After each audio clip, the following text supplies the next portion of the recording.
Hey, I'm Alex Ratcliffe from Board Game Co., and I'm diving into a series of 5 different lists about 2021 titles. We just finished the whole 2022 everything, the top 100, the best games, the games we missed. We did all of that for 2022, and now I'm doing it for 2021, now that I've had a full year to let the dust settle and see what did and didn't get played, what I did and didn't like. And to that end, this is one of 5 lists, the best 15 games of 2021. 15 2021 titles that have faded on me a bit, gone down a bit from where they were. 15 21 titles that were a bit of a miss for me. That's going to be this list right here. 15 2021 titles I didn't get played and wanted to, and then 15 2021 hidden gems. 5 lists. I'll have links to all of those down below. Some of them may or may not be up yet, but as they happen, there'll be links to all of those. And of course, you can subscribe to make sure you stay tuned and all that kind of stuff. But with that said, let's go ahead and dive into this particular list, which is 2021 titles that were a miss for me. 15 of these. Now, to be very clear before I dive into these, because the very first one's going to shake the pot a bit. Shake the pot, that sounds like the wrong... Stir the pot. Stir the pot. The first one's going to be a bit controversial, but... And a few, first few of these, possibly. These aren't games that I don't like. One of these I still own, and some of these, actually 2 of them I currently still own, but one of them will be leaving. These are games that in some way, shape, or form were a miss for me from what I expected from them. These are ordered from the ones I would most want to own to the least wanting to own. As we get further down the list, we move into games that I actually didn't enjoy. But the first half of this list are games that I enjoyed in some way, shape, or form, but they certainly were a miss from what I expected from them to some degree or another. And with that, let's go ahead and start off with the very first one, which is going to be Ark Nova. Ark Nova from Capstone Games is still in my collection. Like I said already, I'm ordering these from how much I would most want to own them. And Ark Nova is a title that a lot of people really, really love. A whole lot of people really, really love. And to some extent has been compared to Terraforming Mars, which is why for me it's definitely one that has been very much on my radar as far as a title that definitely interests me. And I've played it. I played it one time. I will be playing it more. At some point I will be reviewing it. As of now, I instinctively think it will not stay in my collection though. The practical reality of a game like Ark Nova is that not a game like Ark Nova, the practical reality of Ark Nova itself is that I've played it, I've enjoyed it, and I just don't understand why it's as highly liked as it is. Now, to be very clear, I am the exception here. I am not one of those people who are like, that game is overrated. No, that game is overrated for me. Ark Nova is loved by so many that I'm clearly the one missing something, but I still am missing something. In no way does it capture, not in no way, to me, it vaguely captures the essence of Terraforming Mars in a way that I drastically prefer Terraforming Mars, which also makes sense to a degree, because you will find various content creators, like I know Before You Play, for example, fantastic channel. If you haven't subscribed to them, you absolutely should. I know they said they actually avoided Ark Nova because they don't love Terraforming Mars, and Ark Nova was compared to Terraforming Mars, but they love Ark Nova. And the reverse, I was immediately interested in Ark Nova because it was compared to Terraforming Mars, and I love Terraforming Mars, and I'm only okay with Ark Nova. Where I currently stand with Ark Nova, and more plays are absolutely needed, that's not a question at all, is I enjoy the engine building of the game, I enjoy what's happening in the game, but ultimately it feels a bit fiddly and a bit... The card combos don't feel nearly as rewarding as they do in other games like Mosaic, like Terraforming Mars, like a variety of other games. To me, Ark Nova is one that I still like, still enjoy, still own for now, but unless things change on subsequent plays, it's one that will not be sticking around. From there, the next title we have is another one that was excellent in many ways, and I am looking forward to its successor, and that's going to be Sleeping Gods. Sleeping Gods from Red Raven Games, giving you an epic campaign experience, one that I think is, I titled my review like the most innovative something or other, I can't remember exactly what I titled it, but in some way, shape, and form, Sleeping Gods is the most ambitious, most creative, most intriguing storytelling game I have ever seen done. The sheer way, the Ryan Lockett, and the sheer way, I don't know how much designed from him, for his wife, I don't really know the full package, I know they both design games there, but the full experience that they provide with Sleeping Gods is incredible. It's off the charts incredible. The way they have the storytelling of the game unfolding, the way they have you grab cards and indicators that give you keywords so that when you next get to that next location, in some way, shape, and form, you have a degree of history in the game. You now have this keyword, so now the experience is going to be different. The way they have that is something we've seen done in other games. You see it done in games like Destinies. You see it done in games like Role-Play Adventures. There are other game systems that have elements of the same thing in play, and Tainted Grail as well has these kind of concepts. For me, Sleeping Gods, though, the art, the story, all those things were absolutely incredible. The thing that was a miss for me is combat to me felt tedious. There were aspects of the game that felt tedious. There were skill checks and combat and many side elements that to me got in the way of my enjoyment of the story. I think Sleeping Gods was incredibly ambitious, incredibly cool. I played through the campaign of it and then said, hey, you know what, this is great, this is cool. I also don't need to continue playing with it, especially considering the fact that we have Distant Skies. Sleeping Gods Distant Skies will be coming as well, and that should be another, in some way, I know they streamline elements of combat, and so I'm very much interested in that one. Sleeping Gods was a miss only because it was so incredible in so many ways, and I ultimately, when I was done with the single campaign, I was like, you know what, I'm good for now. Let's see what Distant Skies does to change the conversation. From there we have, next up, we have Zombicide 2nd Edition. Zombicide 2nd Edition is one that I love Zombicide. I love the Zombicide genre. I love the Zombicide system. And Zombicide 2nd Edition is another one that's going to be giving you just an epic miniature fest of rolling dice, of attacking baddies, of doing all the Zombicide stuff that you expect to see in a Zombicide game. Ultimately, the main problem with it for me was that it felt too easy. It not felt too easy, it was too easy. We tried house ruling it to make it more difficult, something I've typically done with Zombicide games to manage the difficulty level to scale to the players in some way, to scale at the player's skill level, and I just found no matter what I did in Zombicide 2nd Edition, we could not die. We just couldn't die. I found it was by far the easiest Zombicide I personally have played. I haven't played Night of the Living Dead, I've heard that one's too easy, but for me personally, it was the easiest Zombicide system that I've played through to date, and therefore, even though I liked many elements of what it did, I liked the campaign, I liked the day-night cycle, I liked a whole bunch of stuff that Zombicide 2nd Edition brought to the table, the core experience was not challenging enough for me, and therefore was an easy one to get rid of, even though it's third on this list as far as how much I would most want to own it compared to the rest.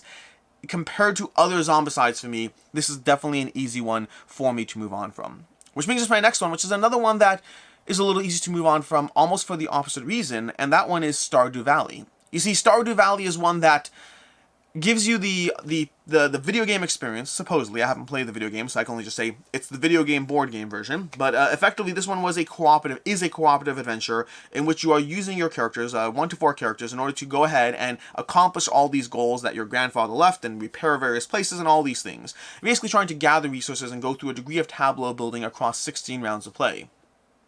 I find that the game, in some way, there's 2 complaints I have with it, 2 main complaints. The first complaint is the fact that anything other than a full player complement, 4 players, 4 characters, I don't find the game is well balanced around that. I find the game is balanced specifically around those 4 players, and anything less than those 4 players means that you are effectively walking to the game with the odds stacked against you dramatically. You have like almost no chance of winning if you play a 2-player game. And I shouldn't say no chance, a very, very statistically unlikely chance at a 2-player game. 3 players is more manageable, and 4 players is where the game seems to be hard, but manageable. It's still hard at 4 players. In fact, almost possibly to the detriment of the audience that this one is attracting, which is you're attracting people who aren't as used to board games, and that might result in them being a little intimidated by the difficulty of the game. But I will say for myself at 4 players, I thought it was a good difficulty scaling. The second complaint I have with it, and the combination of the 2 complaints is where the game isn't one that's sticking around for me, the second complaint I have with it is the fact that many aspects of the game are going to be repetitive game to game. Many of the choices and decisions you make are going to be very similar and very samey game to game. Because of how difficult it is, the game almost doesn't leave that much room for exploration. You're going to have to go through the same steps every single time you play it, and so as much as I do enjoy Stardew Valley, ultimately this one is a miss for me. The next one is another very nature-friendly themed one, and this is Meadow. Meadow is one that I gave a shot, and I only played it once, to be very fair, and Meadow is one that I thought the card collection system was very well done. The way you lay down your arrows into this grid in order to gather the various cards you wanted, and in order to put them down into your meadow, I thought that was very compelling, and it gave you a reason to try to think through the puzzle of how to place something down in a way that overlaid, jump forward 3 spots and got the pieces you need, the different angles that would slowly be filled up on the board. I liked that element of the game. The actual aspect of putting those cards into your tableau and building off your tableau, I found not fun, not rewarding. I felt like everything was like, okay, this goes on top of this, and this goes on top of that, and that goes on top of this, and yes, there was a degree of tableau building, there's a degree of growth, there were elements there that were somewhat satisfying, but I thought it kind of just felt like a procedural numbers game, like you put the 2 on top of the 1, the 3 on top of the 2, the 4 on top of the 3, for the most part, it just didn't feel rewarding. Certain cards gave you abilities or things that were fun to go for, but the game felt like laying numbers on top of numbers. The way you gather cards felt fun. The rest of it was kind of a miss for me, unfortunately. And this game is well loved. It didn't work for me ultimately. Another one that was a good game that I enjoy, but possibly too light, is going to be Seven Wonders Architects. You see, Seven Wonders Architects is Seven Wonders, but it's meant to be the more gateway version of Seven Wonders, which to me is slightly surprising considering the fact that I already considered Seven Wonders to be a gateway experience. I already think of Seven Wonders as a game recommendation that I give to people who are getting into the hobby. It was one of my first games in the hobby. I still own and love Seven Wonders, and Seven Wonders Architects was a game that I absolutely was going to try, even though I walked in skeptical. I walked in skeptical because making Seven Wonders more gateway friendly just, again, it feels like a gateway game already. And Seven Wonders Architects is more gateway friendly. Arguably, maybe, I'm not entirely sure, but it certainly made the game feel lighter and less interesting. I felt that it gave me the core elements of Seven Wonders, but in a dialed down format. In effect, it was exactly what I expected. I tried to, walk in open-minded, especially after watching a few reviews that were like, no, this game is really good, it's really fun, they did a great job with it. And so I walked in certainly open to the possibility that Seven Wonders Architects would be an excellent experience that was worthwhile. Games like Marvel United I thought would be too simple and have worked for me. Sometimes simple and easy and accessible can work for you, for your collection, for the people playing the games. Seven Wonders Architects, I think it has a target audience, and I don't think that target audience is me. From there we have Euthia, Torment of Resurrection. Euthia Torment of Resurrection is a big box experience. A big box games from Dea Games, taken over by Steamforged Games. They relaunched the project over on GameFound and Kickstarter. And Euthia is a giant Mage Knight-esque RPG adventure as you level up your character, as you go on various quests, as you fight various baddies. It's just a giant RPG adventure. And it's a lot of fun. There are many elements of Euthia that I found intensely compelling, and I do want to dive back into the RPG elements of the game, except for the fact that I found the game to be a little too long, and I didn't love the combat. So I love the RPG elements, I love the characters, I love the variety in the characters, I love the upgrading of the characters, I love there's a lot of replayability built into the game system, and a lot of compelling reasons to try different character builds in different ways. But the game experience was too long for me, considering the fact that I'd want to ideally experience those higher level arcs. And you'd have to probably play the game for like 3-4 hours at a time, and it's directly competing with Mage Knight, which I think does the system a little better, because of the second complaint I have against Euthia, which is the combat just isn't as rewarding as I would like. It's a little more tedious, it slows down the game for the other players, and it's just not as rewarding. So do I like Euthia? Absolutely. Are there elements of Euthia that I wish I could engage with more? Absolutely. Am I playing Euthia again? Ultimately, probably not. Which brings me to my next one, which is going to be Final Girl. Final Girl from... why am I blanking? Van Ryder Games. Final Girl from Van Ryder Games is one that gives you a solo adventure as you try to play as the final girl, trying to survive that horror butcher who's trying to take you down, who's trying to go through whatever, scenario or map you're on, trying to basically slaughter all the various victims, and you're trying to save them and ultimately take down the villain. It is a dice rolling game which you're going to be managing your hand of cards and timing which cards you use and when, as you try to mitigate the results, as you try to move around the board, as you try to take down your opponent, as you try to be constantly mindful of slipping too far down the chain so that you can't really come back from it.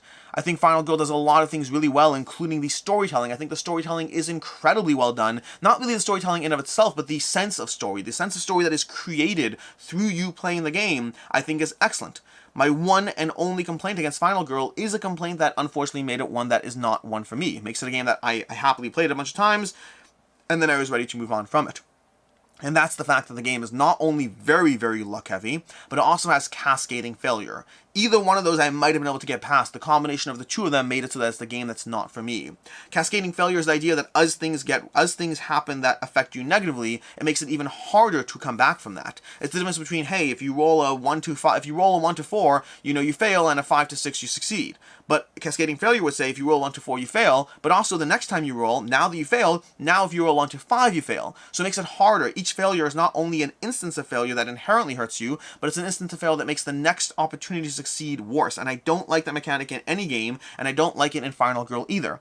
I want the consequences of failure to be its own impact, and not that everything just I don't like cascading failure, and I don't like it in Final Girl. And the second aspect is the heavy degrees of luck.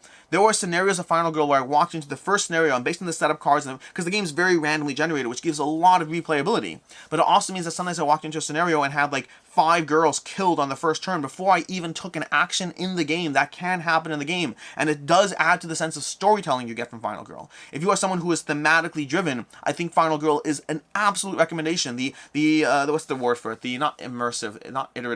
There's a word for when storytelling happens in the game, not procedural.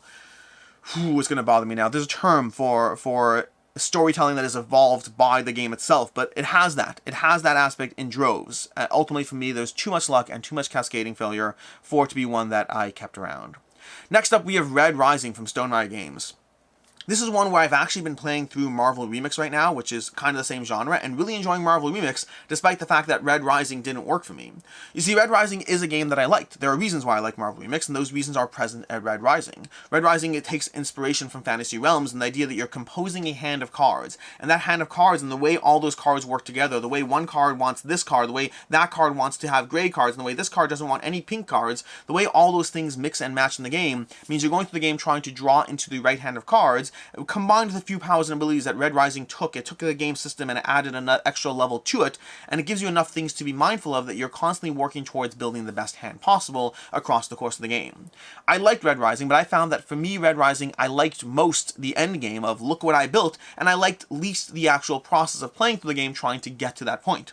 To me, Red Rising ultimately didn't last because of that, and the reason why Marvel Remix has worked, I haven't played Fantasy Realms, the reason why Marvel Remix has worked is because Marvel Remix, to me, cuts down on the extra fluff and gives you just draw cards, the whole game is 15 minutes, and so that process of getting to the end is more accelerated, it's more condensed, and I think that it works for me better, plus, of course, I am a fan of Marvel, and so that does help add on. There were elements of Red Rising that I really enjoyed, and there are reasons why I dove into it and played it and really liked it, and there were also reasons why I moved on from it, and yeah, that's my number. I don't even know what number we're up to, whatever number that is. Next up, we have Bad Company. You see, Bad Company is one that Bad Company is a game that I thought I would like because of the rave reviews it was getting. It was getting a ton of rave reviews. People were loving the game. The game is one that gives you this dice manipulation as well as trying to build up your tableau. Similar to games like Machikoro, like Catan, like Space Base, like Valeria Card Kingdoms. Bad Company gives you these elements in which you're trying to build out the tableau that is going to give you all these perks and rewards and all this stuff. And I very much enjoyed the core concept that it's doing as a result. It also adds a race and a heist element, and Bad Company was being given tons of critical praise of people loving the game, and I thought because I liked that genre, it would work for me. Ultimately, it didn't. I found that Bad Company to me was more akin to Space Base in terms of where I liked it, which is to say I enjoyed it, but it's nowhere near. I thought it was going to be like, oh my gosh, might be the game that beats Valeria for me. Valeria for me is my personal high within this genre of games that just help you build a tableau that activates on dice rolling on anyone's turn. For me, Valeria is still king. Bad Company is totally fine, but it's definitely one that I was disappointed in considering the genre and the hype surrounding it. Next up from there, we have Bloodborne from Command Games. Bloodborne is going to be a giant dungeon crawl of an adventure with tons of miniatures and tons of story and tons of expansions and tons of absolutely everything in the game.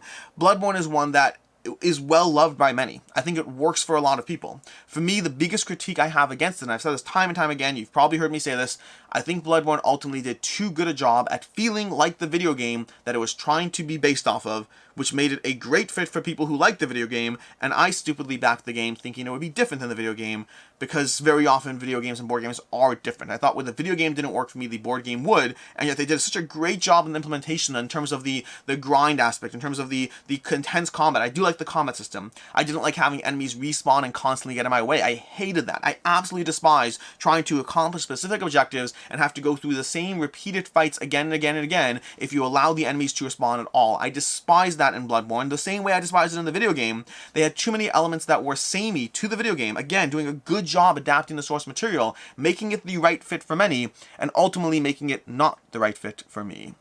The next one up is going to be another dungeon crawler, this time Tiny Epic Dungeons. You see, Tiny Epic Dungeons from Gameling Games is their most successful Tiny Epic game to date, giving you a dungeon crawler in a tiny little box, one that I played through, put on the table, set up, dove into, and found it to be totally okay.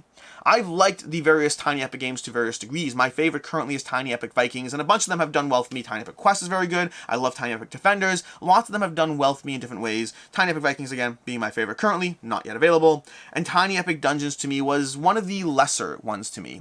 I found the process of going through the dungeon crawl just wasn't very rewarding, wasn't very engaging. It felt like they tried too hard to make the giant breadth of a dungeon crawler fit into that small box, and the end result was, this is totally okay, and I never need to play it again. It was okay. I don't think it's bad. I think that it has a target audience, it has a space, it has a great price point and a great accessibility as far as travel and things like that. But to me, what it does give you and the perks that it gave you ultimately don't make up for the fact that it felt less fun than I would want a dungeon crawler to feel for me. Although speaking of less fun, these last four where we start to move heavily into, I think up until now, everything I've covered, including Tiny Epic Dungeons, still has enough redeeming qualities of fun factor that I do very much enjoy them to a degree. I just have enough complaints and critiques that I'd rather play other games. These last four are where we start to move heavily into I would just rather not play these games. Starting off the bat with Imperium Classics. Imperium Classics is a well-loved game, and this is Legends and Classics, and they have more coming. This is a deck builder from Osprey Games, I believe, that is well-loved. People adore this game. They think it's excellent. It's got great solo mode. It's got great two-player mode. Supposedly not more than two-player mode. I wouldn't know. I've only played it solo and two players. And for me, Imperium Classics has a lot of complexity to it, but complexity in a way that took away from my enjoyment of the experience.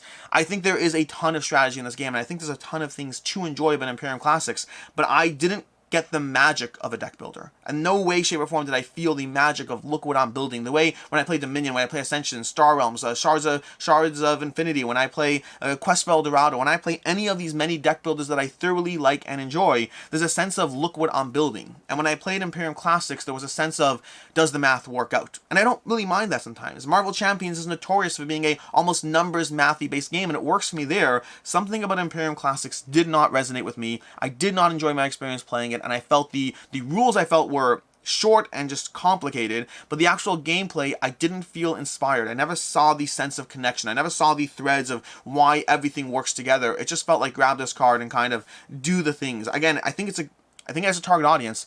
I just don't think that target audience is me. Speaking of deck builders, we have The Hunger from Renegade Games. The Hunger is another deck building game, one that made your deck worse as you played, which is a cardinal sin of deck builders for me, or of any game for me. Basically, the game is less fun the more you play it. You start off with a hand of 6 cards, and 3 of those cards will I can't remember the exact details of it. You start with a hand of 6 cards, and some of those cards are going to help you move along, but as you gather various people that you're effectively eating people, those people go into your deck and they clog your deck. Meaning, similar to Dominion, the victory points you need are the things that clog your deck. The difference is the tempo and pacing of the game. In a game like Dominion, you build up your deck the entire game, and then you get to that last quarter of the game, and you start the end game rush as you quickly gather victory points, and yes, your deck clogs, but you've built it up, and you've added cool things, and the balance works out. In The Hunger, everything you add to your deck is going to hurt you, and you have to start doing it sooner rather than later. And so the game starts off with you feeling almost immediately like you are making the game worse with every single turn. The game is a race to try to gather these various villagers, clog your deck a bit, but make sure you get back in time before the sun comes up and melts you. You're a vampire, so you're going to die and all that stuff.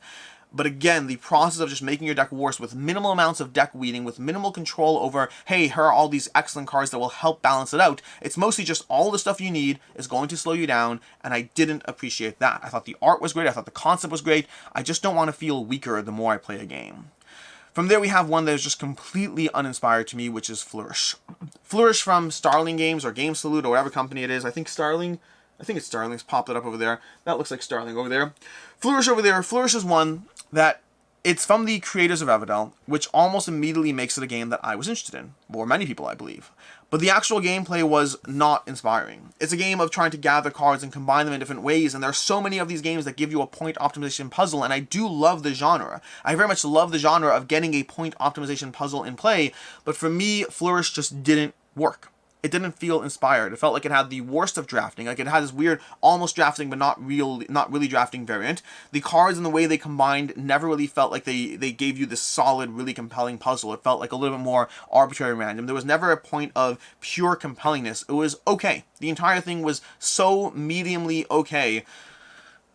Maybe I'd rather play Flourish over Imperium Classics than The Hunger. I think I probably should reorder this. I think Flourish was so neutral in what it's doing that it might actually be number 4 on my list, not number 2 on my list. But nonetheless, Flourish is one that I don't feel inspired to dive into it further. I think it is totally mediumly okay. Which brings us to the last one on this list, which was a major disappointment to me. This is easily the worst one for me, although it's not necessarily that bad, and it is well liked, and that's going to be Mini Rogue. Mini Rogue is the one, I believe from Ares Games, that is well liked, has an audience, it was a print and play, it became a full game, and people like this game. It is another, similar to Tiny Epic Dungeons, it's another abstracted, smaller dungeon crawler based on a bunch of tiles on the board. You can be moving across those tiles, going from level to level in the game. It's very well abstracted if that's what you're looking for, and I don't mind the abstracted part, or maybe I do, because Tiny Epic Dungeons and Mini Rogue are both a miss for me, so maybe I don't like abstracted dungeon crawlers. I don't know. What I do know is that Mini Rogue felt far too luck dependent and felt like the agency of the decisions you were making was minimal to none. I felt very little decision space as I played through Mini Rogue. Choosing which direction to go feels arbitrary and random. Most cards give you things that just involve rolling dice and hoping for the best. I felt there are decisions to be made, but I felt the decision space was so minimal and the game was drawn out enough that I wasn't really interested in a 40-minute long set this up and make no decisions as you go through a dungeon, or at least in my sense of things, it didn't feel like you were making interesting decisions. It felt like the game was, well, again, not like you were making interesting decisions. So overall, Mini Rogue was a complete miss for me. It's one that I played, didn't have a lot of fun with it, and was ready to move on from it. And that's going to be the end of the 15 games that I found to be a miss in some way, shape, and form. Again, there's a big difference between the start and the bottom, start and the end of this list. Ark Nova is one that I do enjoy. Sleeping Gods I enjoy. Zombicide 2nd Edition I enjoy. If you look at the top of this list, there's a lot of games I enjoyed, but in some way were a slight miss for me. Towards the middle, we have a lot of games that are a bit more, well, middle. And then towards the end, we have ones that drift more towards I actively don't want to play this. But these are the 21 titles, the 15 games in 2021 that in some way were a disappointment, in some way were a miss from what I was hoping to get out of it versus what I did get out of it. I think right now the ones we have the most hope for are Ark Nova and Sleeping Gods, the sequel, Distant Skies, to see where those two end up. A lot of decent games here, a lot of games that are the right fit for one person or another, and less so that were a right fit for me. And that's the end of this video. Don't forget, we have links to a whole bunch of other videos. Again, some that were filmed before this, some that were filmed after this. They'll be going up different points. But over the next few weeks, I have a bunch of 2021 recaps with a full year under our belt of 2022 to get in the way and to see where things settle. Feel free to check any of those out. Feel free to look what hidden gems you missed, what games you disagree with me on, or what the best 2021 titles are. In any case, and until next time, I'm Alex Radcliffe from Board Game Co. I hope you enjoyed this video, and as always, I hope you have a good one.